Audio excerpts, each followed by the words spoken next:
Boom, and we're live. Welcome to another episode of Elite Encounter. Today we have Team JigglyTuffs, a team that I've been a part of since. Wait, how long have we been a team, guys? That's a good question. Oh no, I was way here. before that. We've been Most team of since them. December. Oh yeah, you're right. Since I joined December. in January. I was hit. So since Until December, yesterday. Kai is our newest one. I'm gonna give a quick introduction Finally. to each of you guys. So here at the top right, we have Okari, and Okari here as well, I guess. But Hero is over there with the little Jigglypuff icon. Skitty down at the bottom right with the other icon, and then Kai with the Mew icon because he's number one Mew enjoyer. Yeah. All right, let's go ahead and start this off by giving a short intro about ourselves. Okari, why don't you go first? Tell us a little bit about yourselves and a quick history on your history with Unite. So I'm a jungler. I am main Glaceon. I'm like top 400 on the leaderboard. I am not English, so my English is a bit bad, but whatever. I've been playing Pokemon Unite in like competitive scene since like season 3, so I'm quite used to it. I did some LAN, I did some big tournaments. I'm not qualified though, but yeah, still I've got a lot of experience, and yeah, overall that's pretty much it. Yeah. Nice. Okay. What about you, Hero? All right, so I'm the top laner for this team. I would say I'm a master at Buzzwole. I know everything about him and every encounter, and every like micro interactions. My life from Unite, I was a day one player. I played since the game's released, and I was a Wiggly one trick. In case it wasn't obvious, I love Jigglypuff. I will get a gold badge if I use those card booster points on it. And outside of Unite, I'm just an agriculture major and I'm in my third year right now. Nice. Cool. All right, Skitty, what about you? Hello, my name is Skitty, formerly Skitty Player. I am the support main for the JigglyTuffs.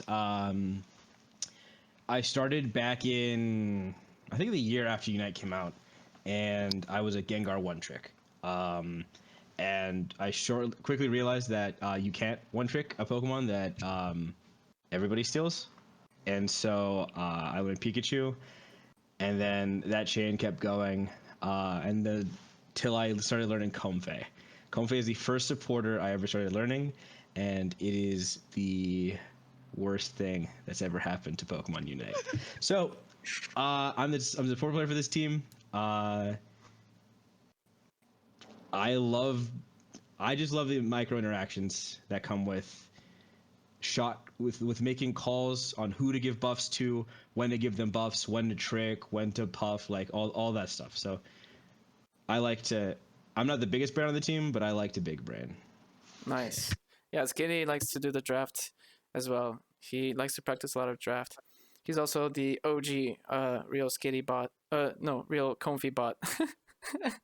Whoa, hold on. I'm just kidding. The same. He's better. He's better than the Comfy bot. All right. What about you, Kai? Give us a little intro. Okay, saving the best for last. Okay, I am Kai. My name used to be Mewinter, but I changed it very recently because my Mew kept getting target banned. I started playing Unite back when Dragapult was released. I can't remember when that was, but yeah. And I am top 50 Mew globally. I am kind of new to competitive. Like I started like a month ago, I'd say. But I'd say, not to be egotistical, but like one of the best Mew players out there. I know a lot of Mew techs, pretty like most of them. I know all the glitches. I am him. And I would keep terrorizing you guys with my Mew until the day I quit, which we never. So Yeah. have fun. And you didn't mention it, but you are our attacker player for the team. Oh yeah, I forgot about that. My bad. And I guess a little bit about me. So I'm the defender player on the team. And I started playing Unite when it was like first released. I borrowed my friend's Switch just so I could play it on release day. At some point, I guess after Azumarill was released, I decided to one trick Azumarill. And then I started playing some in-houses, some competitive, and realized how low tier it is. I had a very interesting learning experience. But I'm definitely one of the best Azumarill players out there still. And when I play Azumarill, I'm like S tier with it. Like, it's just unheard of. But Hero is our top laner, so I don't really get to bring out the Azu very often. Let's go ahead. Let's go ahead and continue. Go ahead, sorry. Yeah, no worries. Let's go ahead and continue the discussion into how did we become a team? Hero, you are the team leader, and you're the one who made the team. Why don't you give us a quick rundown on this? All right, so interesting. I actually wanted to play into competitive for a long while. Like, I wanted to be like, I play top lane pretty well. Why not show it in a non-trio queue, setting, like an actual competitive scene. So I scoured through like Pokemon Unite Europe, that Discord server. I'm pretty sure we're all in it. Yeah. There's a bunch of LFTs looking for there. LFTs there. So I just scrolled through it, and I tried joining a few teams from all over Europe. I joined a European one, an Italian one, a British one, and a French one, and unfortunately none of them worked out. So I think I was like, okay, fuck it. I'll just make my own team, and I started put out my own. I left looking for members, and that's how it is.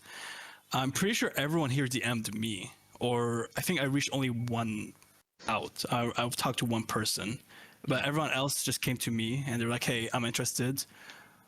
Let's play, and I want to show you what I got. Well, if I remember correctly, you messaged me. Oh yeah, because we had history together. We were in that same British team, you and I. We were, yeah. And then I guess I decided to jump ship, which I still feel bad about. But anyway, Okari, what did you want to say? I wanted to say that I got DM'd by Hero too, because I didn't recall DMing Hero, or well, anyway. Oh yeah, no, I was also DM'd by Hero, but I joined very late, so I guess that doesn't count. So I'm gonna keep being nonchalant. Yeah. So were you guys on previous teams like Hero and I were before you joined the JigglyTuffs? Negative. Not at all. This is my first experience of being in a team, and I enjoy it a lot. So yippee! Okari? Yeah. I had a shit ton of teams. Wait. I know like 3/4 of the French community. Like I played with a lot of people. Interesting. How long did that last? Like, how long were you on a team before you went on a different team before you joined Tufts? The best was my first big team, which was a captain. It was like around 6 months, and then I joined another team which lasted a year, then another team which lasted around another year. I'm pretty consistent on the team I joined, but yeah. Okay, like so if you want to kind of match those expectations, we would have to remain as a team for at least another 9 months. Not necessarily, but yeah. Well, I had team where I lasted like 1 month or less, even because it was like French. Like Yes, you're one the of stories are true. French are You're one of pretty them horrible Frenchies. Hey, they're not horrible, okay? I like my baguettes. people. No, they are. They are. No, joking. But like, yeah, it was something. Yeah, definitely. So it seems like most of us, except for Kai and Skitty, have history with playing on other teams, and maybe we can also talk a little bit about how this experience might be different. How has this experience on this team been different than the previous teams that you've been on? Well, for one, this whole team actually speaks English. The other two teams I've been on, besides the British one, they all spoke English there too. Not really. But what do you mean not really? Like the Italian one, the guy who messaged me, he was like, "Oh, don't worry, we speak English there." I jumped in VC and literally none of them spoke They're all like English. They boopity all were, boopity boppity boopity bop. yeah, they were all speaking Italian, and I was like, "Guys, please, I cannot understand anything you're saying." And their English accent, it was fine, but it was like that heavy Italian. I had a hard time understanding things. And that French team was a nightmare. I speak French, but I don't speak. I didn't know their Pokemon names, but only in French. So they would tell me, "Hey, pick this," but it's in French. I was like, "What are you talking about? I have no idea who that is." and but and finally, I mean, for this team, like the main difference is that I actually enjoy playing with you guys the most. Aw. Yeah. Oh, wait. Loser. I mean, what? The other team, like there were nice people, but God, like I cannot find that synergy. It was a nightmare to play. Interesting. So we have synergy. There's more to be. Yes. There's more to be said about that. What about you, Akari? How was it different for you compared to your previous teams? Well, it's my first EU team because before I was on only French teams, and French is European, bro.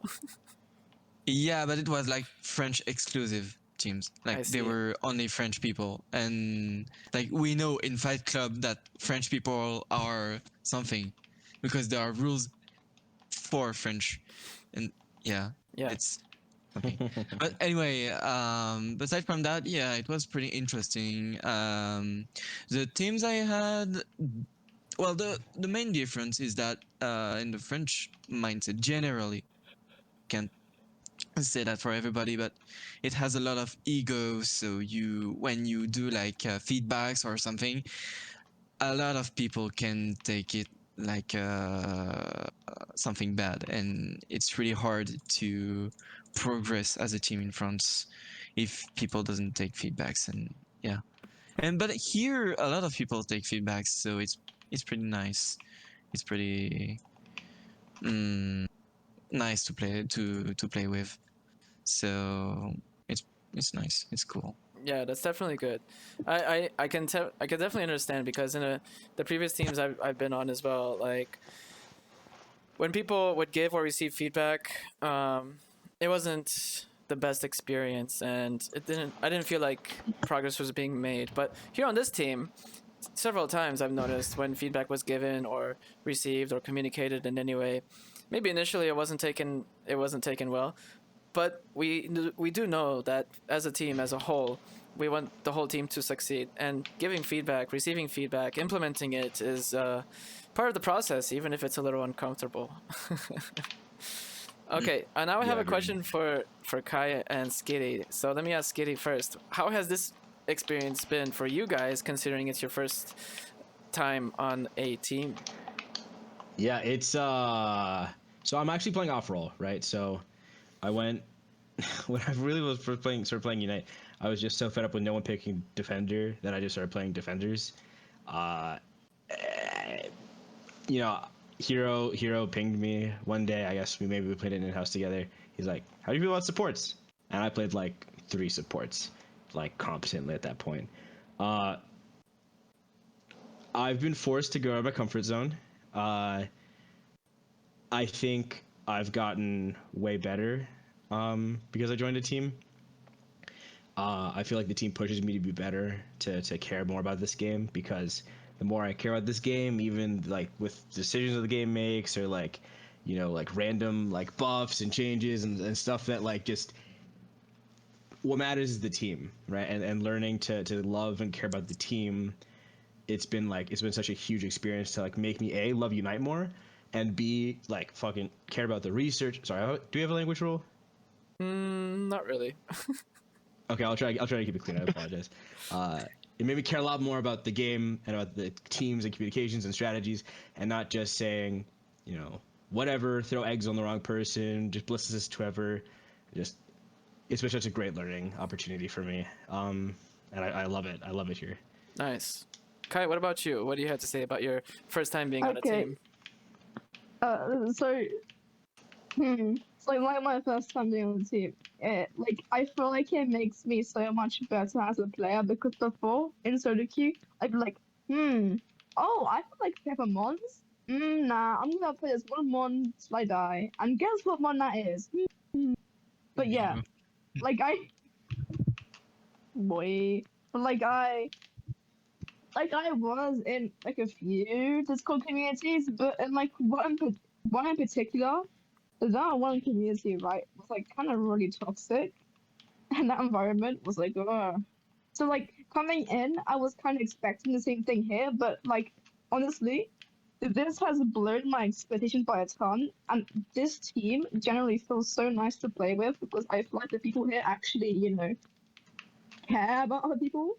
It's been like just like fully game driven. And like yeah, like you for any mistake you make, like what experience back in those really bad communities.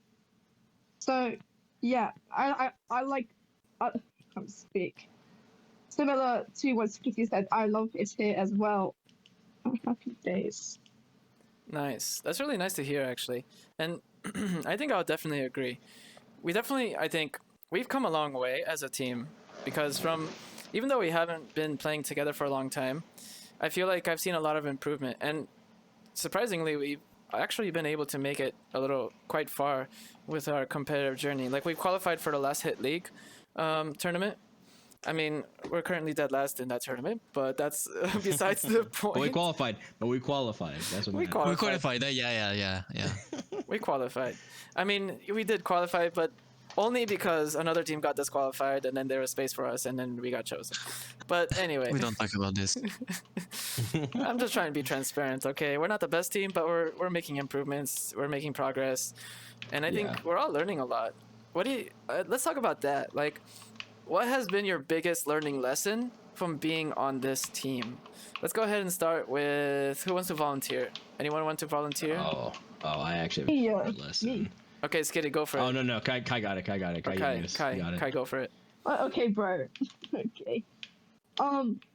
Like I think my biggest lesson is to like play Pokemon outside of the like attacker role. But like to be fair, just Pokemon the Mew in general, because like I am like being told to play things like Rapidash and other stuff like that, and like that push is making me like realize that my job isn't just to play Pokemon that are red, but to play things that are also blue or even purple sometimes. And yay.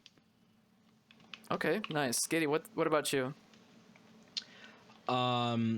So I'm very like comfortable. It took me a very long time. Like when I first started playing, it was always Sledge Hex. Then I learned Shadow Ball on Gengar, right?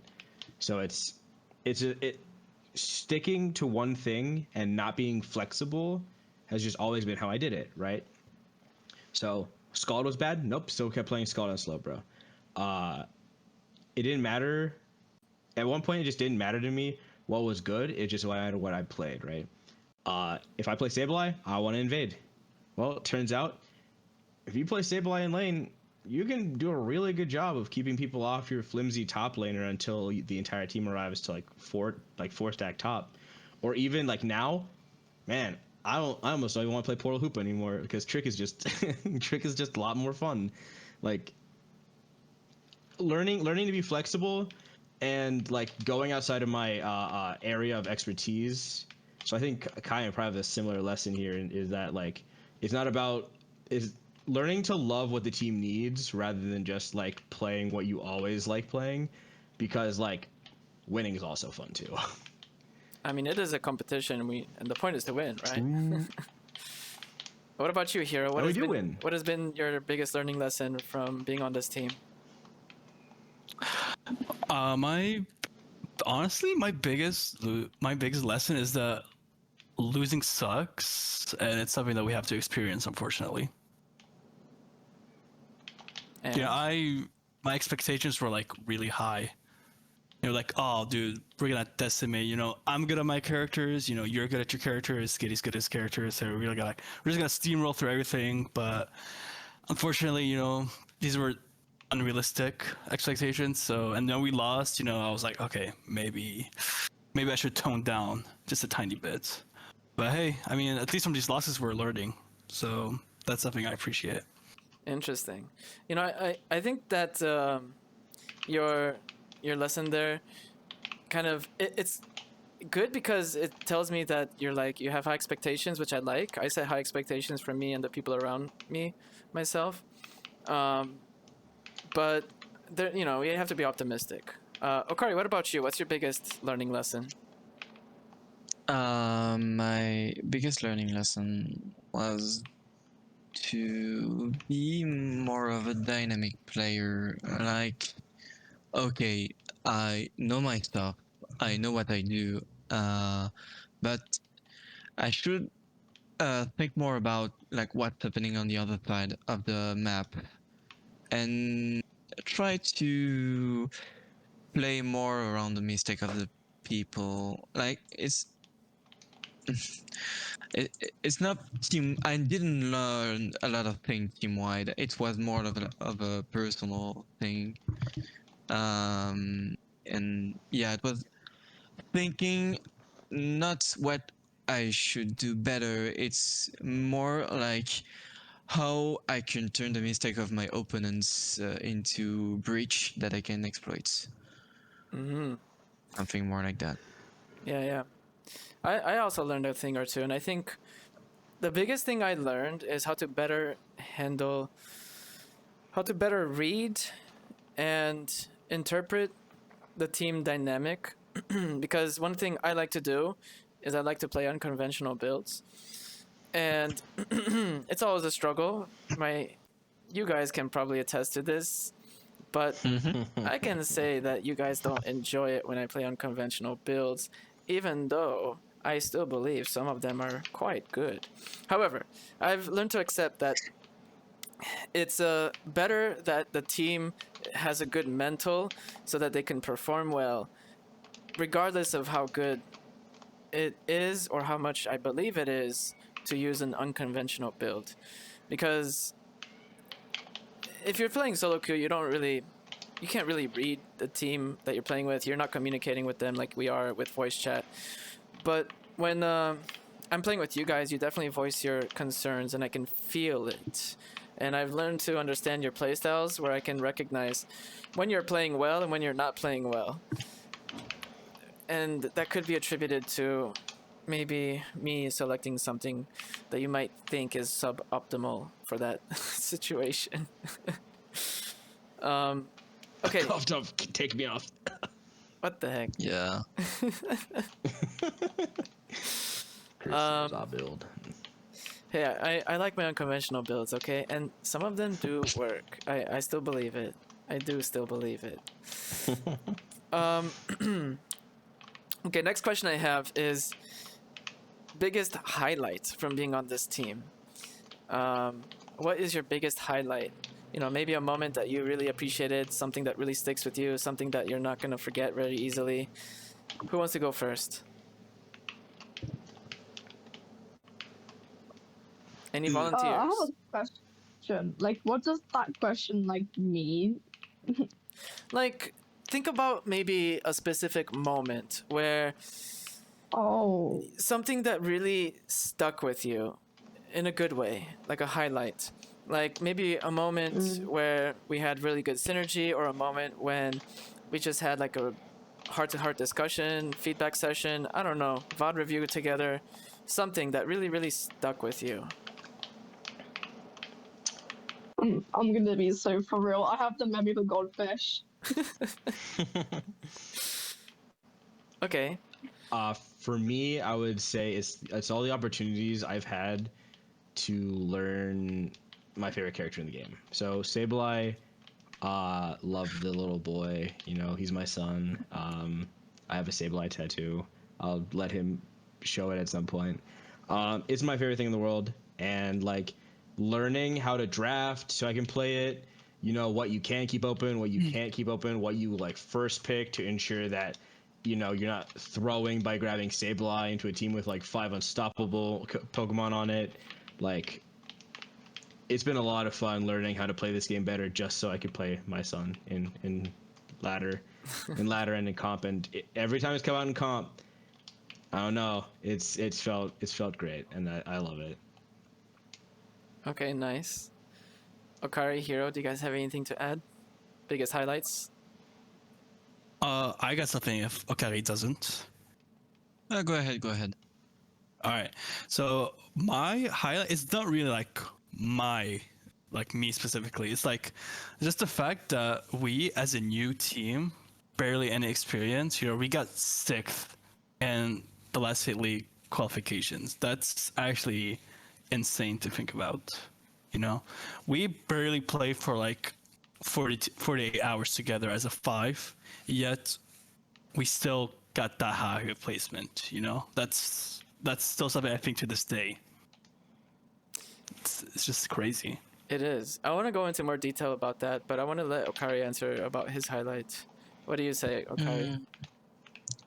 Well, my highlights were like, yeah, qualifying to the LHL, and maybe the fact that we could like scream big teams like Komai and stuff like that. Because I was like, yeah, maybe we weren't like the scariest team, but still, some teams might see us like as like a underdog team, and that like we come out of nowhere and we play decently and you can surprise a lot of teams.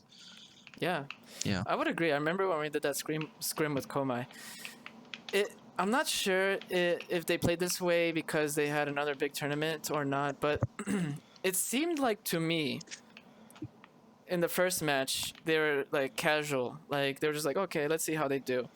And then in the second match, I think they saw that we can actually play pretty well, and they went full on try hard. Oh yeah, mode. they went demon. Yeah. I don't think we ever won. I don't think we won. We didn't want to take a game off them, but like, We haven't.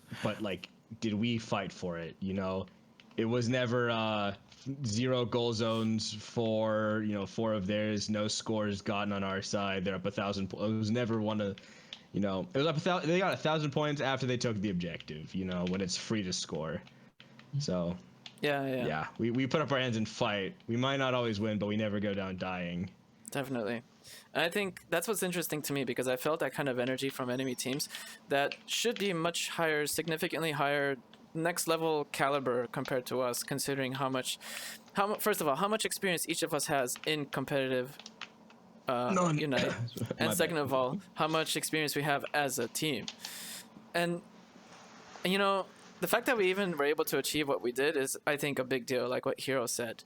Which, to me, the most memorable or the biggest highlight is just like those moments when we have like really good synergy. When, like, me as a defender player, I go in, I commit to an engage, everyone just comes with me and collapses, and it goes well.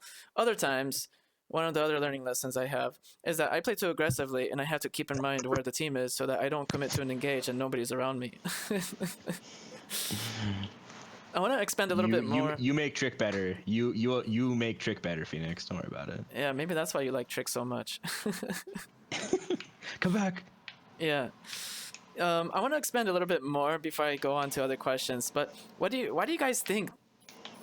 What is it about our team that actually makes us capable of achieving what we did achieve? I mean, it's not like crazy. We didn't win big tournaments, but considering the age of our team and I guess the roster, we're doing pretty good. What do you think attributes to that? We like each other.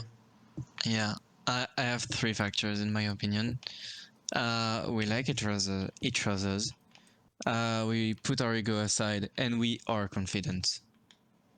To me, it's like 3 key ingredients that you have to get the 3 at the same time. Like if you are confident but you have a lot of ego and you don't put it aside, you are just an egocentric and you are just blind, and go on and go on. So we have the 3, in my opinion. Like I don't brag about my Glaceon. I almost never play because you'd never want me to. Hey, I do want you to, okay? Yeah, we just have to ban like 4 things with only 3 banned. Someone has to take Yeah. Mega Lucario. Yeah. There are no Crustal players in the enemy team. They're all Anyway. speedsters. Yeah, we are confident, but we don't brag about our level. Like we are just confident, and we need confidence, but it's not like over. It's not a big bragging, like to me, and it's what a lot of like other teams that I saw were struggling with. Like a lot of ego. That's why a lot of top elo teams, I think, keeps on disbanding and remakes it because they have a lot of ego problem and they keep on having issues and arguments with each others and they disband like that. Interesting. So you would attribute a big part of it to ego. Yeah, because we are very humble. I'd say very humble but confident in our skills. Mm-hmm. Hero, why do you think we made it so far with our team? What makes us good? Well, like Okari said, you know, we can criticize each other without someone taking it as an insult. You know, like if I say, hey, for example, hey Okari, you know, you're a bit too aggressive. You need to tone it down a bit. His first response was, "Oh yeah, you're right. That's something I gotta work on. Thank you." He wasn't, you know, like, "How dare you? I play well. You're just shit." You know, he doesn't cry and whine about it. He actually listened. Hey, I'm saying you don't do that. No, yeah, no, but it's like imaging what you were saying. Yeah, yeah. It's like, you know, we actually are willing to listen to each other without taking it personally.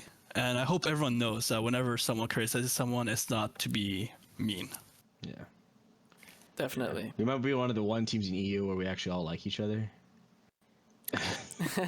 I mean, Like and to add to what Hiro said about like the critic, like, hey, you were too aggressive. We're also able to be like, okay, yeah, but if we all aggressed here, or two more people aggressed here, or if we just all committed to this specific play, it works. So it's not just it's your fault all the time. It's more like, hey, there's a million branching paths we could have taken, and next time maybe we do take this path, but we just have to get there as a team. Yeah, you know, So we're just to add to that, for it, go actually, we have some coaches that Hero was able to source for us. Hero's got connections. And that, to me, I think is one of the contributing factors because it's easy for us to criticize each other and give our opinions. But when we have like a coach give their opinion, it's a whole different thing because, you know, they're not involved in the game. Their ego isn't necessarily in it in that way. And I think that's a very useful resource that me personally I haven't had on my previous team. So kudos for that, Hero. Like props to you.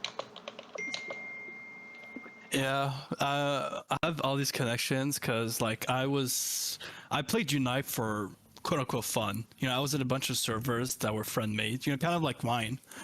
And from there, that's how I met these people. Most of them are NA, and NA players tend to be better than EU players, thankfully. So, Yup, I am. and you know, I asked them if they're willing to help us out, and they're like, sure. They're really nice about it. Yeah, yeah. Shout out to Nog. Shout out to the rest of our coaches. Oh my god, I love all of our coaches. They're like, I'll get in disagreements with. I probably have the biggest ego on the team, to be completely honest with you. That's the American in me. But like, oh my god.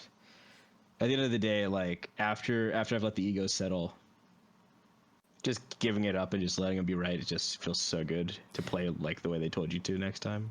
And not just that, but also the fact that they say like, okay, try to put your ego aside. It's coming from a coach. It's one thing rather than if someone on the team were to say, put your ego aside, you know? So I It's think. more. Go ahead.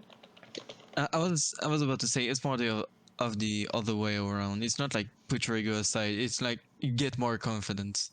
That they would say to us Yeah. generally. Well, the comment I get Funny from enough. Nog is a defender player. He's our coach. He he would see my perspective very often because I would be streaming my view, and he would criticize the crap out of me, and which I like. I appreciate because you got to get feedback to improve. And at some point, he was like apologizing for giving me so much feedback. I was like, no, it's okay. Don't worry about it. Tear me apart. That's how I improve. And because you're a defender player, you are also the most knowledgeable for my role as well. Kai, what do you think about this? Why do you think we've been able to perform so as well as we have?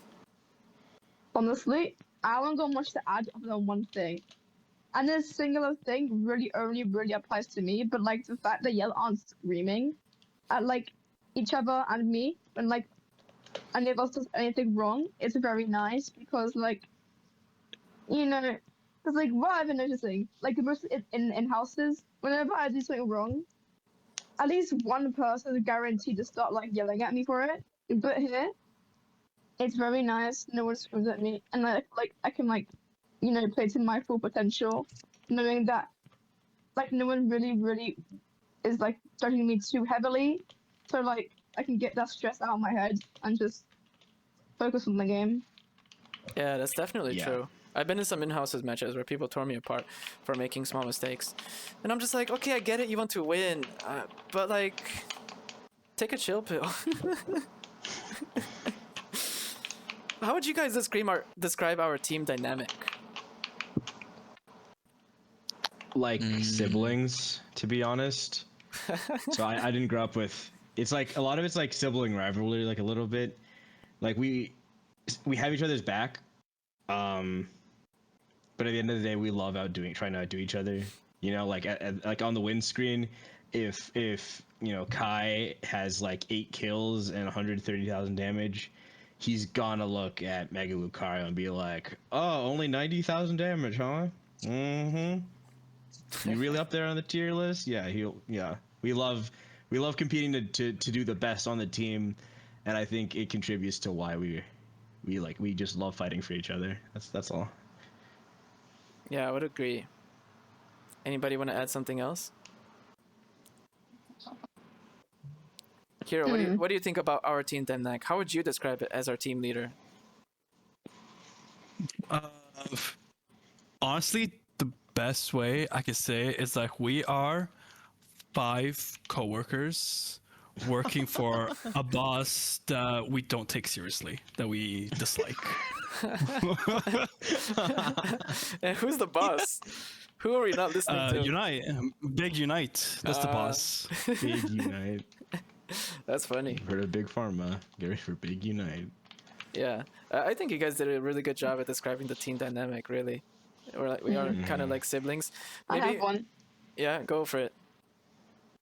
Like, y'all call me this child what you want, but like y'all, I kind of like the friend group. I like in my classes. They like the chat about and shit on our teachers.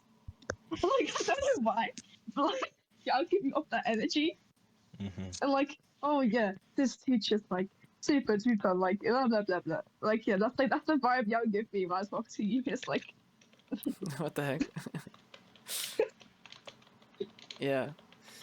Kari, you have anything to add, or should I continue to the next question?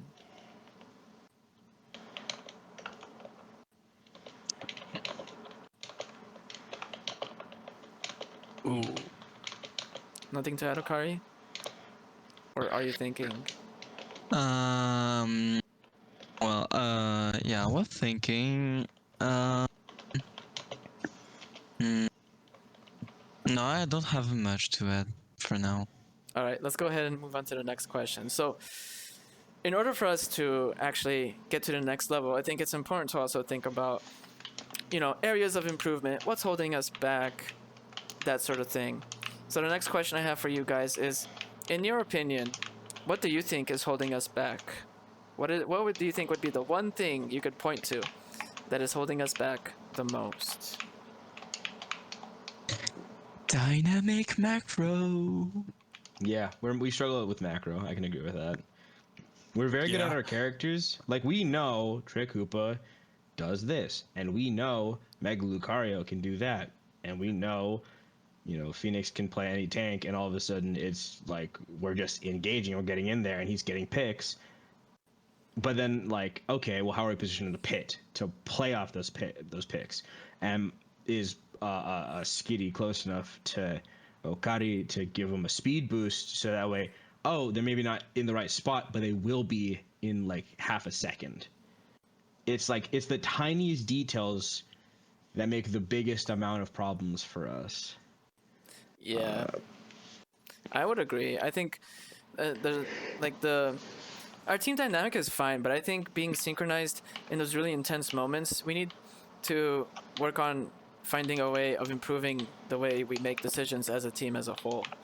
And I'm not sure how to do that. I mean, I do want to try being like the official shot caller for a while, see how that goes. I'm not sure if I can do a very good job, but as a defender player, I think I'm like predisposed to be able to do it.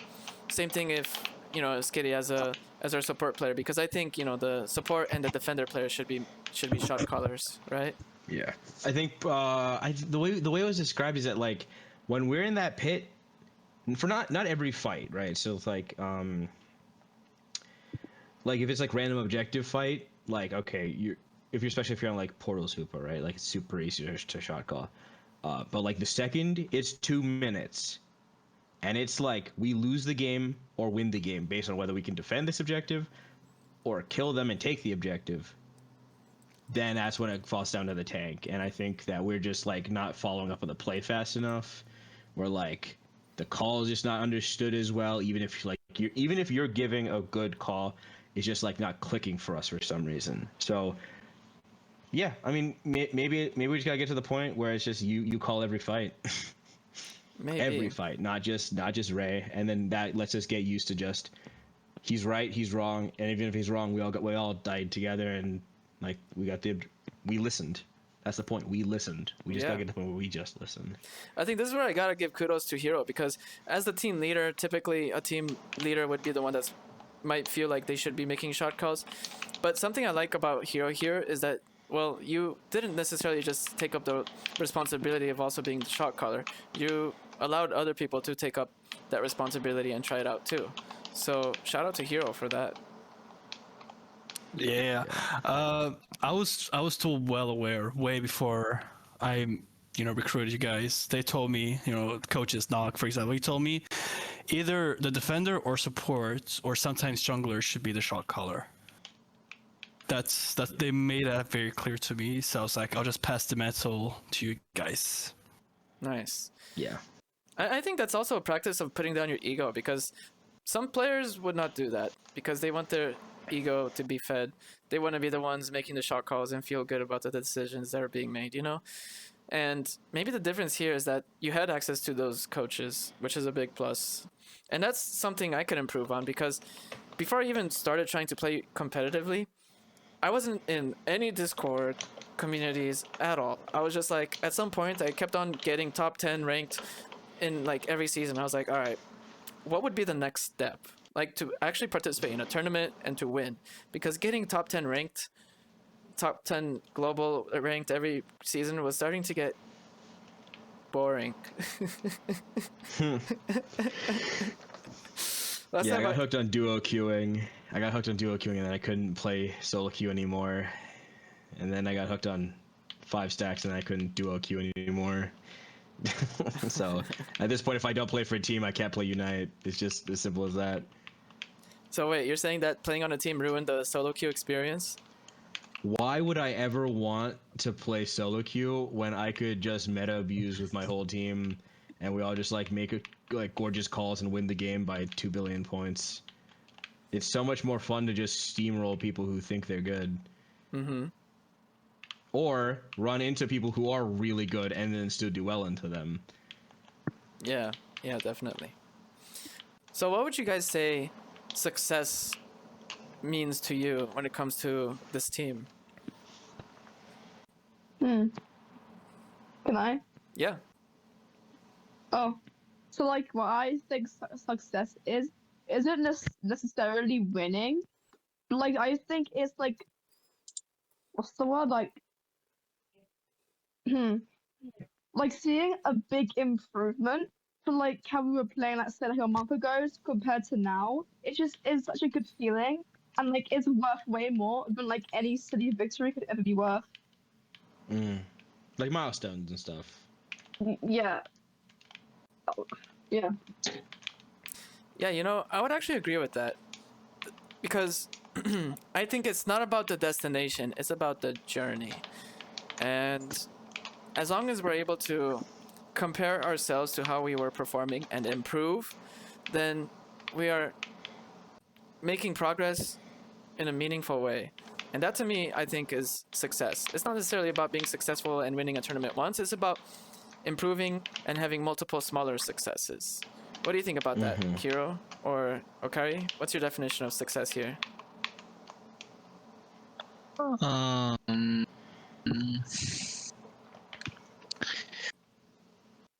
there's I an oh in no, go ahead. between. Okay. Yeah, there's more like an in between. Like success is like the either the achievement that you make during like training and stuff, and that you realize that you did better than last time. But there are also the results to me that are really important. Like okay, you get better and better, but like you still can't win. Well, that's pretty frustrating to me. So yeah, Hiro? Or I'd say there's an in between that's important. yeah, I can see that. Hiro, what do you think? Yeah, kind of agreeing with Okari. Like, um, yeah, imagine we play in a set or a weekly, and we lose every single game. That will bring our mental down like really hard.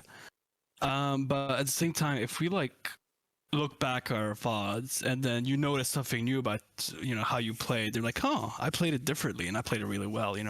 We should look at that instead of like the losses.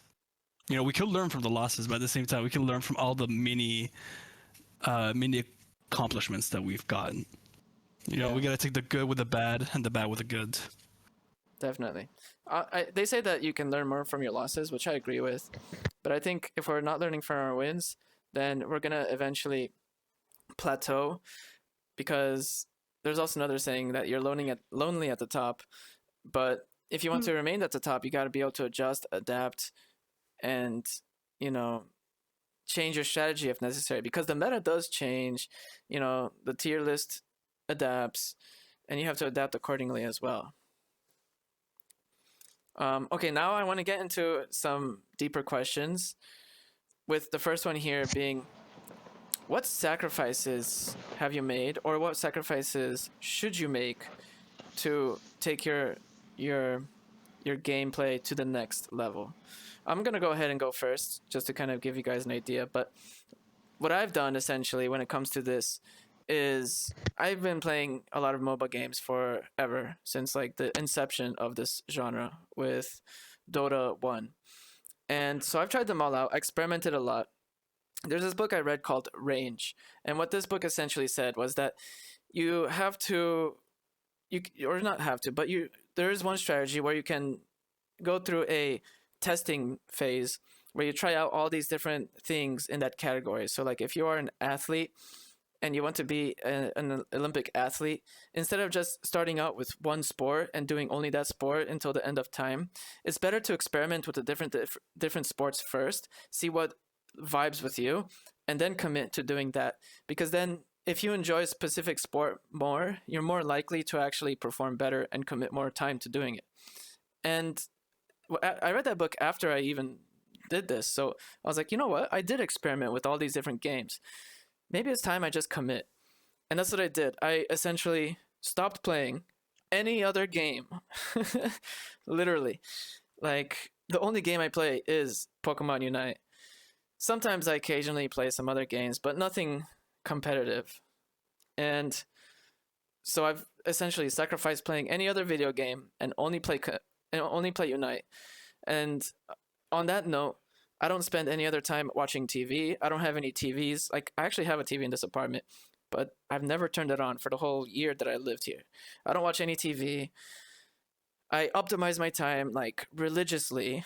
I am a huge time Nazi. Like, I eliminate all distractions as much as possible. I minimize the time I spend on social media. I eliminate all notifications except for the absolute necessary ones. Like even here on Discord, I don't get notified about anything unless I get pinged. So that's why I don't really respond to lots of messages, because I hate getting notifications on my phone. So I've like minimized like my distractions to such a level that I can focus on this. What about you guys? What kind of sacrifices have you made, or what kind of sacrifices could you make to get here, that made you get here, or to get to the next level? Ah, I could go first if. Yeah. yeah, go ahead, go ahead. I could go first while the others think about their answers. It's gonna sound weird, but I don't think I've made any sacrifices for to reach where I am right now. Like I just like of course I do play less games like you did, you know, but I still play some other games, nothing competitively, but Unite is like my main game. I probably have like hundreds of hours on it. I probably reached 1,000, but I'm not sure. But other than that, you know, I have 3,590 hours on it. On Unite. But other than that, I really haven't made any sacrifices like you have. I just live my life normally and just play normally. If you were to make a sacrifice to take your gameplay to the next level, what do you think would be one that you would make? It's gonna be really crazy and unrealistic, but I would probably just quit college and just play Unite full time. Dang. That would be like the biggest sacrifice, though. Well, you know, all these tech bros did that and made big companies like Facebook, whatever. So maybe that's what it takes, huh? Yeah, but unfortunately, you know, the state of Unite, I don't think it has a long-lasting future. Yeah. Yeah, Tragically. we'll talk about that a little bit later as well. I Who knows? Maybe AI will take over all our jobs. We'll get some universal basic hell no. income, and then we could just play Unite forever. Yeah, no, I don't believe that at all. I tried to I be didn't hopeful. answer. Well, Kai's an artist, so he definitely doesn't want that. Yeah. In terms of sacrifices, you know, I love watching YouTube. I don't like watching TV, right? Because like TV, you don't get to pick what you watch. I love YouTube, and I think I use a lot of my time deliberately. And of course, I'm not. No one else on this team needs to, but I would love to invite you guys to just watch it, all the Unite content possible. Every underdunk, shout out Husky Star, shout out Steel Agent Kyle, two of the most absolute goats in Pokemon Unite casting. Yeah, UCS obviously. I haven't really delved into the Japanese Unite as much. I'll watch some of it when there's like English people, like English commentary over it. But I mean, for the most part, it's like if you watch a ton of Unite, for me, and like using my time like that, almost like not only am I not using my YouTube time for like fun, this is homework. I'm writing notes, you know, like I'm planning drafts, like oh, they picked this here because they banned this, and because this didn't get through draft, or they picked these two things because they saw the other side pick Mega Lucario, so they grabbed these two things first. Well, yeah, that guy really likes that Pokemon famously, but that Pokemon, that's a weird pick. Why did he pick that? Because for a reason in their brain they think it counters, right? And if they win or lose, hey, that proves whether or not Mr. Mime beats, you know, Mega Lucario, right? That I'm not saying it does, by the way. I'm just saying that's is an example of characters in the game. Mm-hmm. So essentially, like just studying, because you know you get to a point where like if you don't, you get surprised, and I don't want to be surprised when I'm trying to draft call or shot call for this team. Okay, so more studying. I definitely do that pretty much. I watch all Pokemon Unite content that I find to be reasonably valuable in terms of education. Like, can I learn something from this video, or is it just entertainment? Because if it's just entertainment, I don't know. Okay, what do you say about this? What kind of sacrifices have you made, or what could you make to get your? A little bit of mental health because when you get coaching from certain French people, it weighs on your mind like crazy.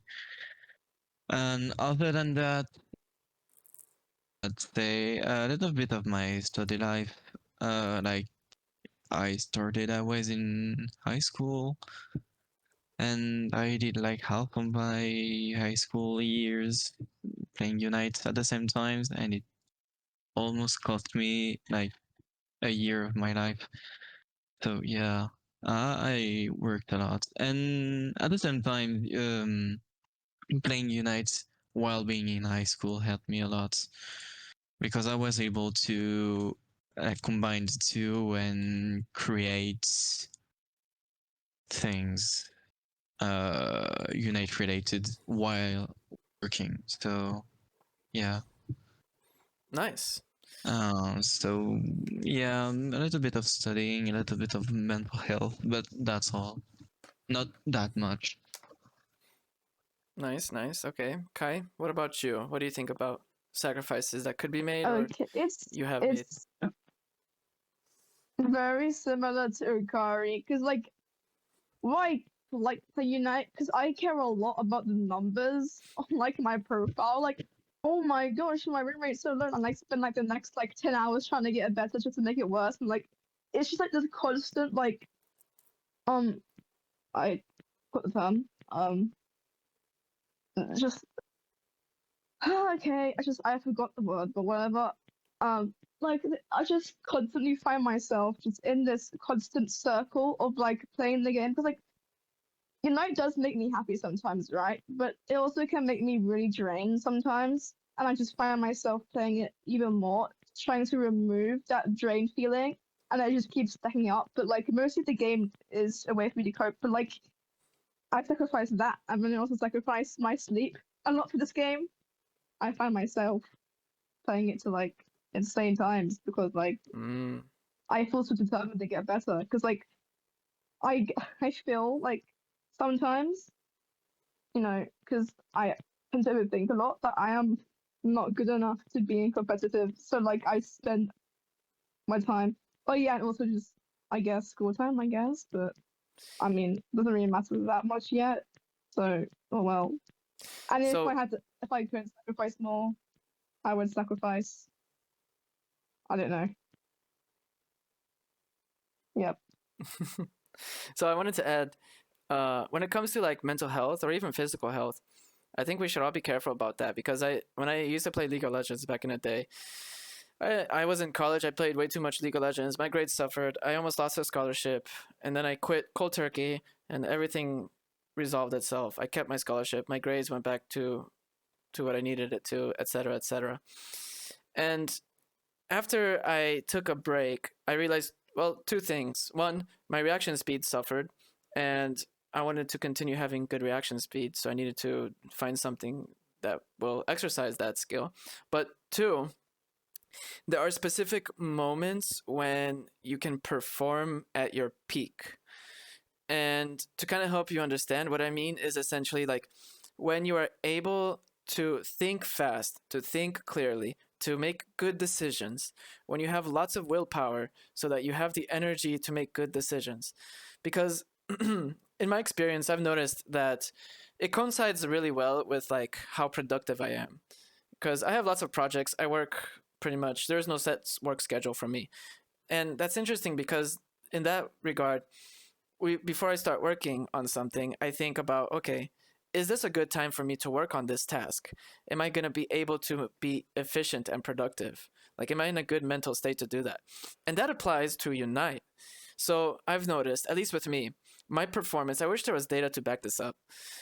My performance is much better in the middle of the day. Like, if I have some spare time in the middle of the day to play Unite, if I recently exercised, if I ate well, if I handle like the human basics, I perform significantly better in this game.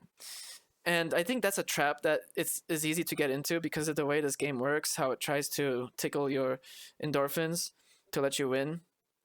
It's tempting to be like, oh, I lost this game, I want to play another one. Or I won this game, let me win another one. This is a trap I remember I got into when I was in college playing League of Legends, playing it with my roommates or whatever late at night, and then being sleep deprived for the next class in the morning. It's a trap and it's a vicious cycle because then you wake up the next morning and you are sleep deprived. You're not going to do well. And then if you don't recover, you're only going to perform worse in everything else that you do. So it's hard. It's easier said than done. But here, what should be done is to actually, even when you lose, first take a step back and analyze your current state of mind and see are you in a good mental state? Is it a good time to play? And this is actually something that frustrates me because a lot of like most of the time when we are all able to play together is in the evenings when I am not at the peak of my performance, which sucks. I wish it was not that way, but that's just how it is. So I don't want to say that like I could be better, but I mean, I've just noticed I perform much better in during the daytime when I'm at a peak mental performance. And I want to ask you guys, have you guys noticed a specific period of time or even a day of the week when your mental state it is at its peak? What would you say is that time?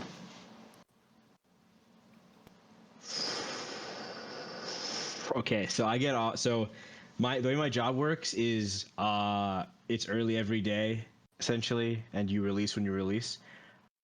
But Fridays, unless things are exploding, you're always able to just be free at like.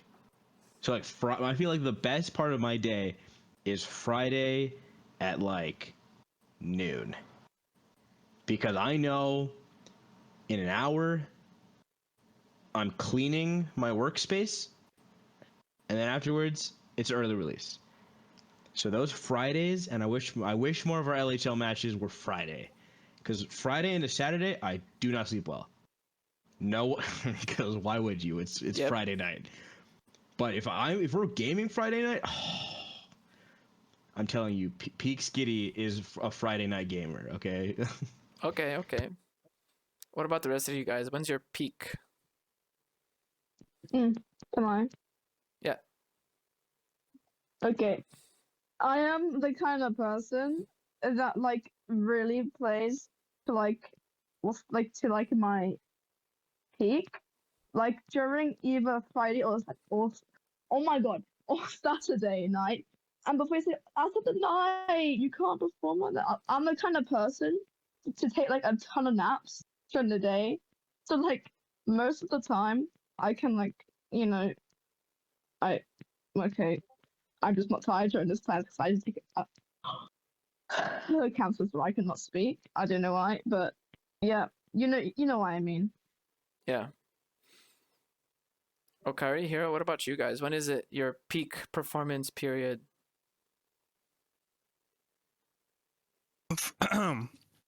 For me, I don't have like a consistent time where I'm like, oh, my mental is great. You know, it all depends on the day, how it goes, the week I'm gonna have, and so on. It's never consistent, unfortunately, but I try and tend to keep my mental pretty high before we get into something big like scrims or like a weekly or just tournaments in general. Yeah. I think I saw Okari speaking, but I'm not sure if your mic was muted. Yeah, it was. Um. Well, I don't have any like prime time. I don't have any. It's like whenever I play and I feel good, I don't have any like precise time when I'm performing better. If you know what I mean. If that was your question, obviously. It was. I think here Okay. there's always room for improvement because this changes, at least for me, it changes over this like the seasons. My peak time is different summertime than it is wintertime. It's different even based on the weekday. It's different based on my, I don't know, life circumstances, whatever's bothering me. And there's some theory around this where we can optimize it so that we can increase the amount of this period of time. You can even maybe call it like your flow state, you know, to increase the time that you can be in your flow state, and that's where you perform at your best. And to maybe even introduce more periods when you are in your flow state. It doesn't have to be one long flow state, it could be multiple throughout the day. Because I've been working remotely for a long time, and I've noticed, at least when it comes to working, it's better for me to work in like 4-hour chunks max, maybe 3-hour chunks, because if I do more than 4 hours of work back to back, like without a break, my performance just goes downhill. And the same is with Unite. If I play 3 hours or more without taking a break, maybe about after hour 2, my performance just goes. It's just I just lose much more. All right, so the next thing I want to get into is about Unite in general. I think we can all agree that it's not in the ideal situation. It's seen better days, but I like to be optimistic. And if there's one thing that you would change or add in Unite, what would that be? This is something I've said on my previous podcasts, but the one thing that I would add or change would be to give the community more power, more, I don't know, give them the ability to take initiative. Because the history of this genre comes from a community made custom map in Warcraft 3 Frozen Throne. And that's when it really took off, because that's when Dota was made. And I think it would be so much fun to have a custom map tool, like a custom map editor tool in Pokemon Unite. To be honest, I want to see ARAM, but I think it would be so much fun to have like the ability to make your own custom maps. I think that would be great for all the players, casuals, pros, because it's going to increase the player base significantly. But I don't think they want to give that power to the players. What would you guys change? What would you add to improve Unite?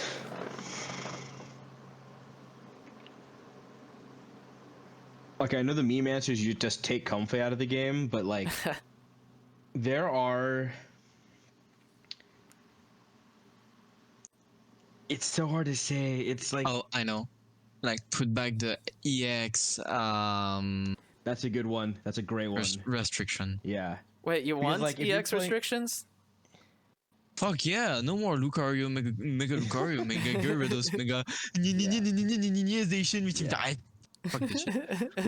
like the fact that you can go, that is like completely legal to go Crustal Darkrai bot lane, Mega Lucario Hoopa top lane, and I don't know, Mega Charizard middle, and like every other Pokemon game, it's like you Mega Evolve one Pokemon, you can't do it again in this battle. Or in like ZA, if you Mega Evolve a Pokemon, no one else is allowed to be Mega on your side of on your team.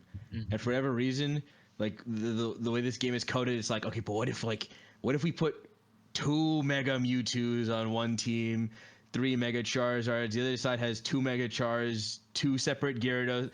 Like, it's just so. Personally, I would. It kind of just sucks to say because I love the game, but like, I just undo like basically every decision, every non-Mega related decision, and balance everything. And I would have started like with Suicune.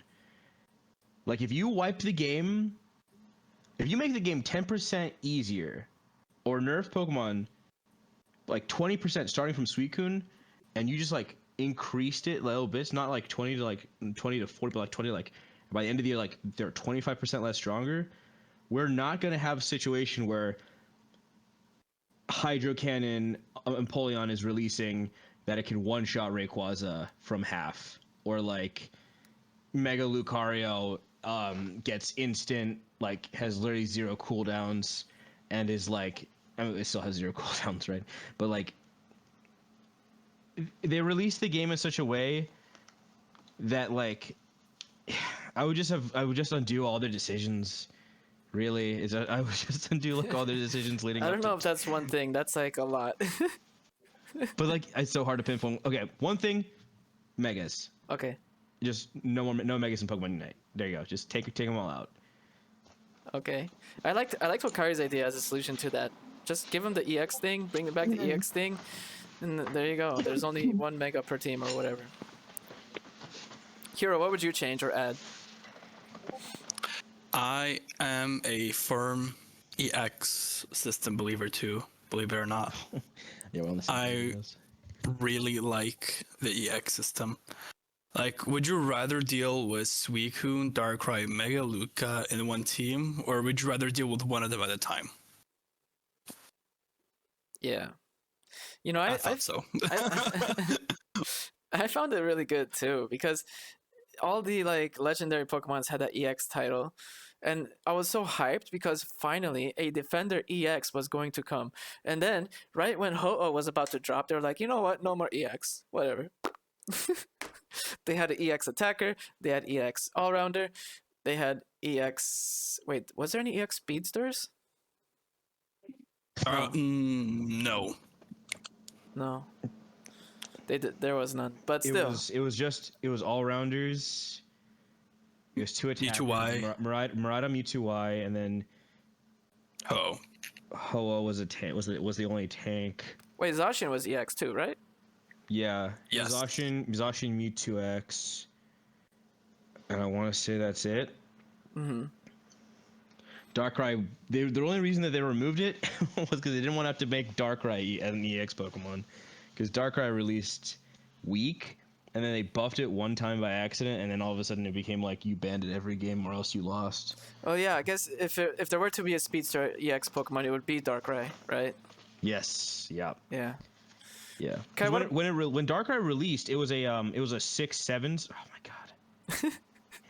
When it released at level, it got its one move at level 6 and another move at level 7, which made it miserable to play. Right? I see you smiling. Don't do that. 6, 7. But once they made it like a reasonable, like an actual like poke jungler, like a 5/7 split, it became like, man, Dark Void, Nasty Plot was like did like 8 LAIC Yeah. 2024. Okay, So far. Kai. What about you? What would you change? One thing that you would change or add to Unite?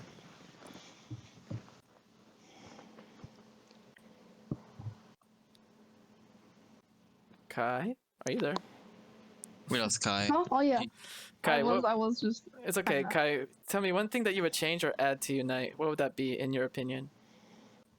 Can the devs just be smarter? Like, just add brain cells to them, bro. Like, are we for real? Like, what are these updates? Did you listen? That's Did you listen to my previous crazy. podcast? That's what someone else said. They said they would just change the devs.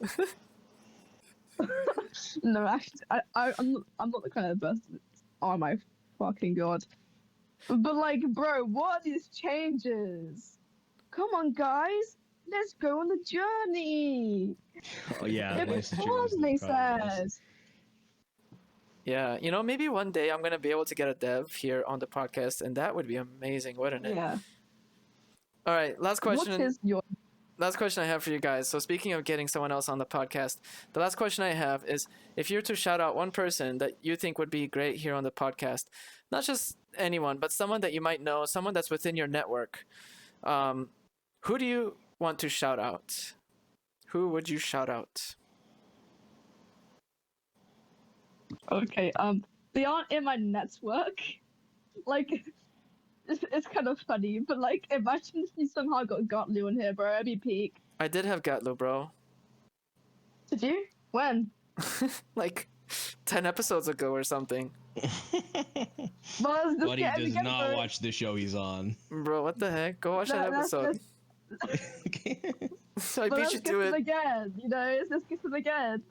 No, I gotta get other people. I had Gatlu, like, I don't know, a Then while ago. Who else? Bro HD. How about Bro HD? I did message him. He did not respond. There is- Jellyman. Jellyman.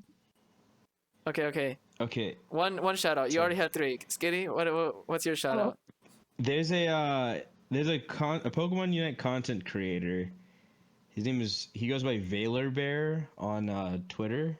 Valor I Bear. don't know Valor Bear. He's new, but he's been like breaking down data.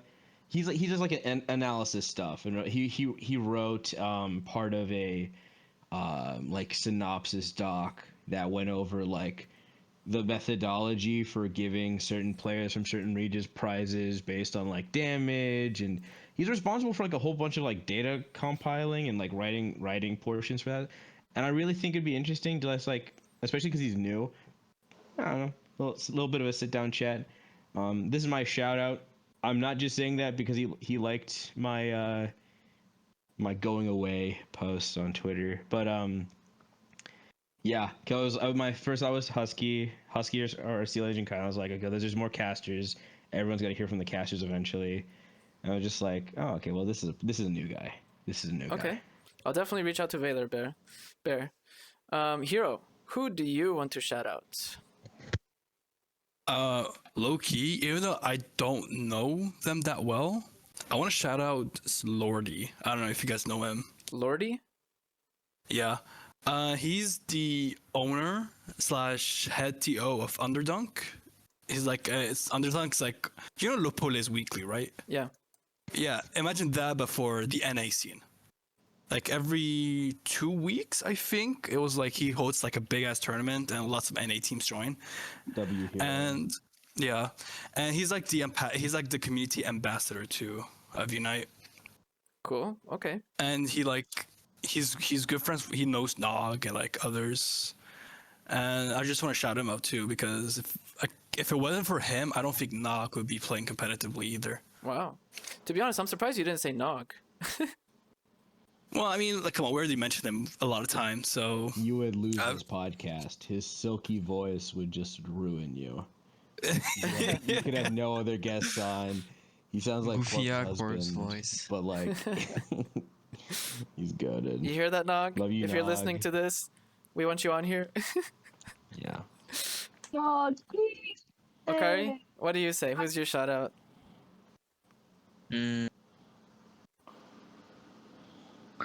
I'd say out of three, the first one is Nog, obviously. The second one would be Alukor, since he's like one of the manager of Komai, and he's a player and a coach also, which is pretty interesting.